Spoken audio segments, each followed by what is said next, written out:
Good morning, I'm James Archer-Cook. And I'm Natalie Stone. Welcome to Good News Global Morning Hour in London. Today's property reports. Britain has seen a record increase in the number of house sales across the UK, which reached their highest level since January 2010. According to the Royal Institution of Chartered Surveyors, the rise in sales is expected to continue. We have fantastic news for the environment. A nearly extinct bumblebee returns to the UK. The bee successfully nested in the UK for the first time in 25 years, thanks to the conservationist group called the Short-Haired Bumblebee Project. Thanks, Natalie. That sounds like just what we need. Maybe we should all get a beehive. Maybe a studio beehive. Actually, James, I was thinking that little quiff going on there was almost a beehive that I thought you were rocking for the... I think we should both have a beehive for the next episode. I think I prefer my hair like this, but definitely you could. Then there'll be a little bit of a buzz around. Oh, you're better than that. That was an awful joke. Yeah, you're much better than that. Moving on.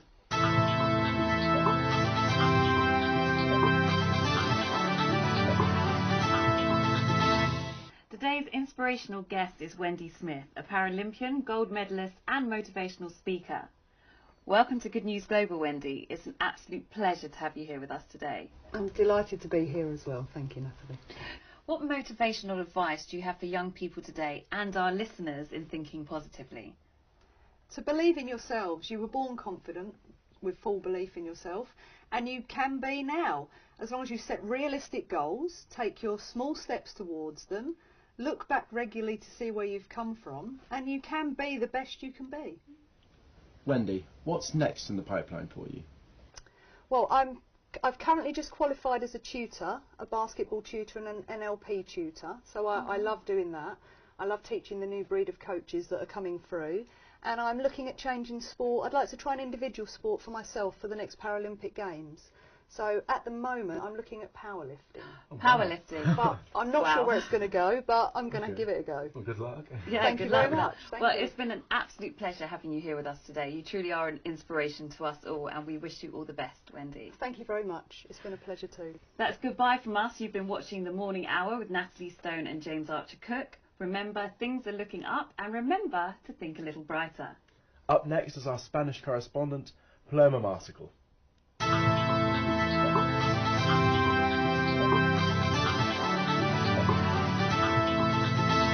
Welcome to Good News Global. You're listening to Paloma Mariscal with an update in Spanish good news. Today we have a recovering employment in Spain.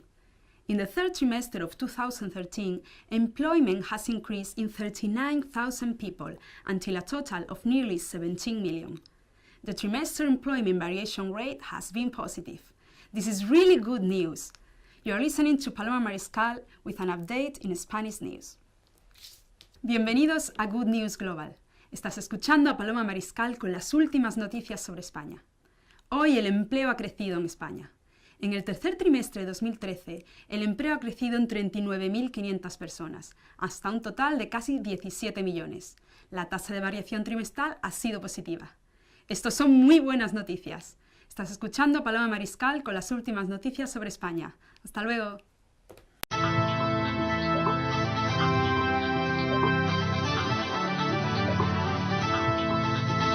Welcome back to Good News Global. I'm Natalia Roney. Today we're going to bring you two stories that will be good for your ears and even better for your health and diet.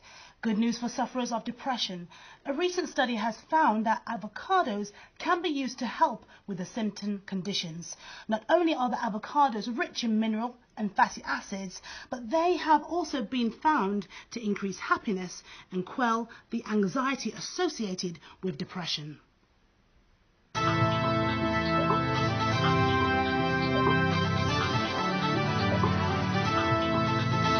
Good news for those who suffer from peanut allergies. A new treatment that could help millions of sufferers may soon be available on the NHS. Scientists in the Addenbrooke Hospital in Cambridge hailed a fantastic result after 5.5 years trials.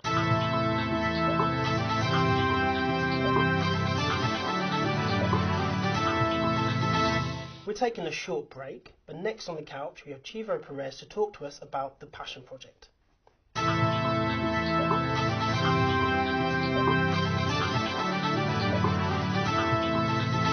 Good afternoon and welcome to Good News Global. I'm Natalia Roney and with me I have Chimo Perez from the Passion Project. Chimo, it's lovely to have you here today. Thanks. So, Timo, tell us all about the Passion Project. Well, the Passion Project is an initiative that it comes back from 2008, although I only joined after the London Olympics I was working on. The idea is to create a youth engagement platform that will aggregate all initiatives available. So what we want is for young people, through the Passion Project, to find what in their lives are they passionate about and how they could incorporate that into their future job.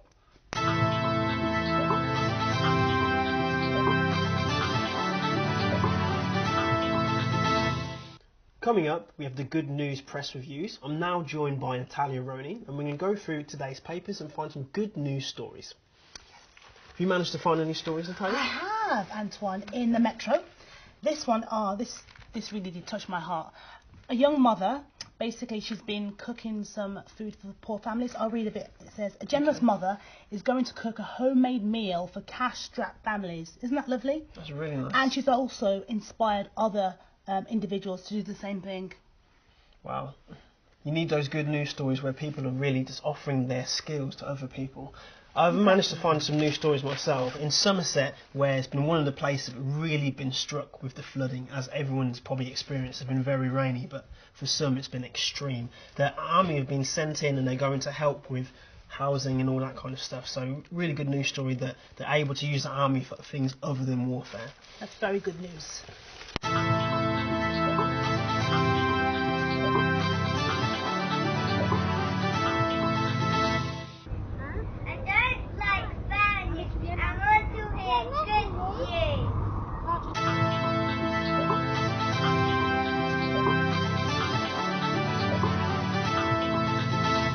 In environmental news, control of the Indonesian forest is to be returned to the indigenous people.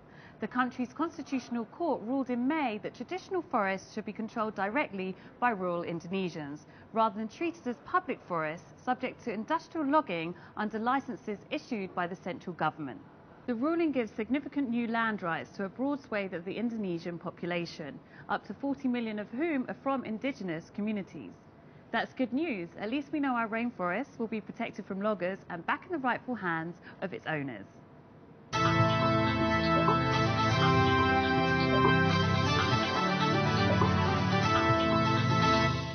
We all need to hear good news. Every day the press expose us to people dying, suffering from illness, wars and economic struggle. Too much bad news can have an influence on our lives and can stop us from seeing the beauty around us. Bringing the positive back into our lives can help us see the glass as half full rather than half empty.